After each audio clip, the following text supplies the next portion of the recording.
guys! Welcome back to my YouTube channel for today vlog. Andito na ako sa aking employer, yung bago kong employer guys. Okay naman, mabait naman yung matanda. Pero minsan talaga, ganyan talaga yung mga matanda. May tupak din minsan.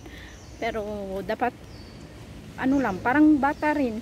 Utu-utuin mo lang. Tulad kahapon, parang inuuto-uto namin ni Ma'am Celine. Agree lang siya ng agree lahat ng sinasabi namin. O, diba? Ganun lang. Mag-treat. Parang bata. Pero, mabait naman siya at hindi siya madamot. Alam mo yung gusto niya gusto kaming lumabas at bibili ng snack. Tapos, ayun, binilhan niya ako ng snack. Yung tinapay yun, ham sandwich, yun yung binili niya sa akin. Diba? Parang alam mo yung bago mong employer, tapos parang naging malaya ka na sa nakulong ka. Naging feeling mo talaga as in ang gaan-gaan, yung parang feeling mo free ka sa lahat, free. Katulad ngayon, lumabas ako, bumili ako ng pagkain ko, ito. Lunch ko na to at saka dinner kasi ang dami ng kanin na binigay ng ng Indian. Diyan lang ako bumili sa Indian food. Chicken rice.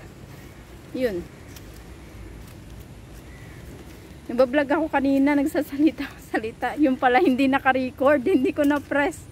Ayan ngayon, nag-ulit ako guys. Kaya yun. Andito nga pala ako sa sa Jurong. Sa Jurong.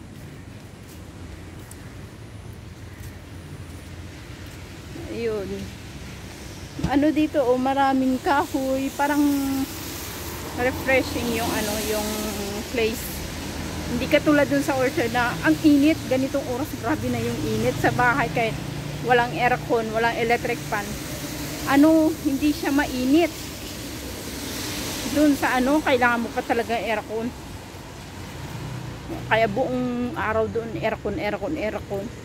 Parang ngayon dito sa amin. Naglilinis ako hindi ako napapawisan. So grabe yung linis ko kasi malikabok talaga yung bahay. Kasi mga 4 months na hindi nakastay ang matanda dyan sa bahay. Kaya ayun. Ayan, dito na ako. Malapit na ako sa sa building. Ayan na ang bahay namin. Kondo din ito Kaya ayun.